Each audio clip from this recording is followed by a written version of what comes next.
Falakata Deogaon high স্কুলে শনিবার যেন উৎসবের আবহ তৈরি হয়। বিদ্যালয়ের প্রধান শিক্ষক দীপক বর্মন পশ্চিমবঙ্গ সরকারের পূর্ণমন্ত্রী হিসেবে শপথ নেওয়ার পর প্রথমবার স্কুলে আসতে উচ্ছ্বাসে ফেটে পড়েন ছাত্রছাত্রী, শিক্ষক শিক্ষিকা, শিক্ষাকর্মী ও অভিভাবকরা।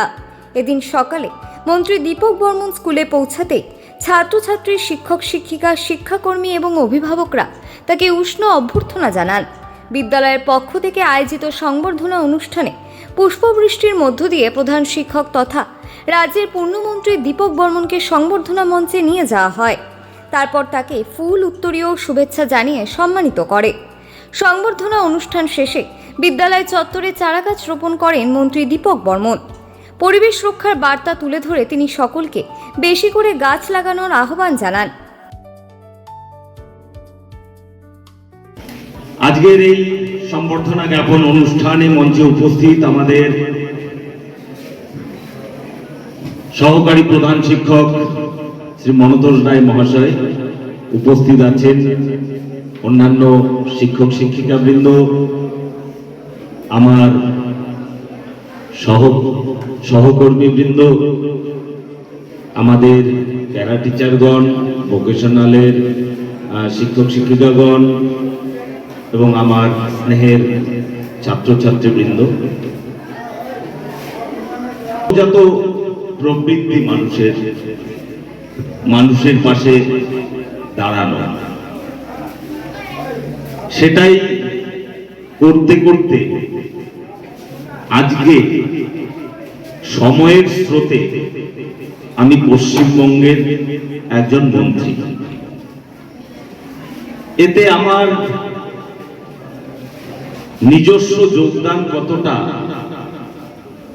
বলা মুশকিল, কিন্তু পারিপার্শ্বিক পরিস্থিতির যোগদান অনেক বেশি।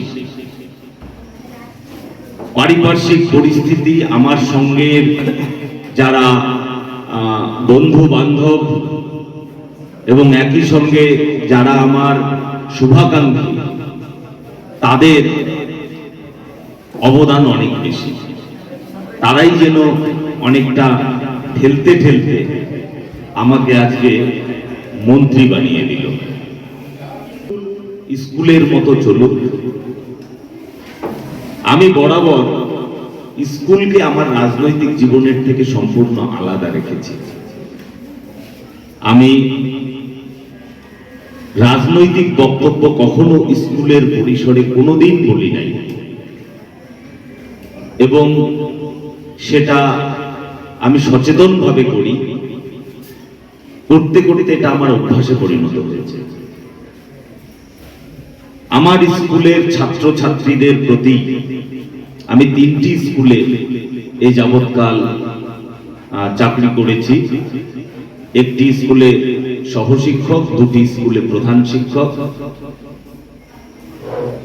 আমি সদা সর্বদা প্রত্যেকটি ছাত্র ছাত্রীকে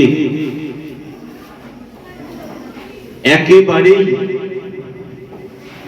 তাদেরকে আমার সন্তান তুল্য জ্ঞান করেছি এবং তাদের প্রতি আমার স্নেহ সমানভাবে দেওয়ার চেষ্টা করেছি।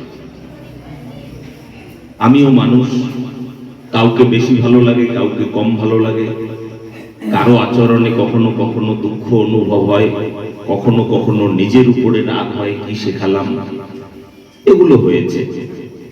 শাসন করেছি, শাসন করতে করতে বাড়াবাড়ি শাসন সাধারণতই আমি করি না, তারপরেও কখনো করিনি এটা আমি জোর দিয়ে বলবো না। কিন্তু তাদের যতজনকেই শাসন করেছি, নিজের ছেলে হলে যে শাসন করতাম তেমনি করেছি, এর চেয়ে বাইরে কিছু নয়। গ্রামের স্কুল, তাতে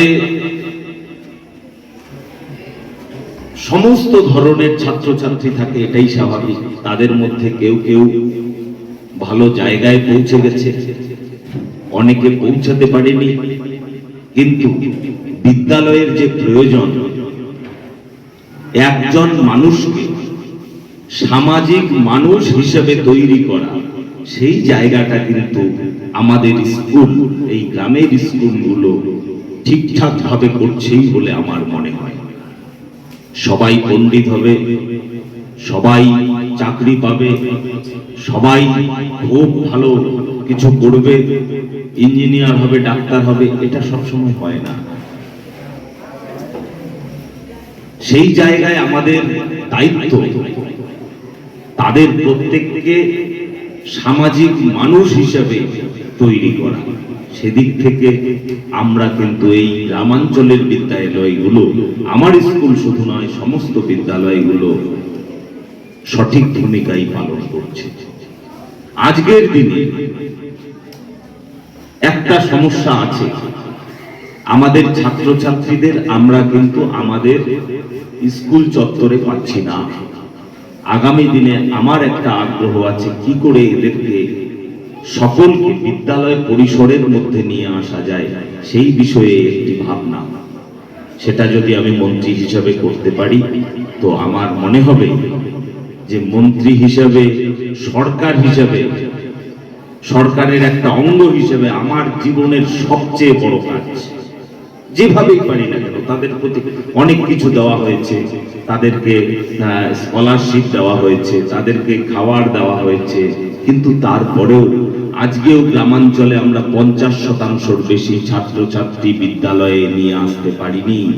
তাদের নাম ধাম আছে বিদ্যালয়ের খাতায়, কিন্তু তাদেরকে আমরা স্কুলের পরিসরে নিয়ে আসতে পারিনি। সেই জায়গাটা আমি বিশেষভাবে লক্ষ্য রাখবো, এটা আমার ইচ্ছা।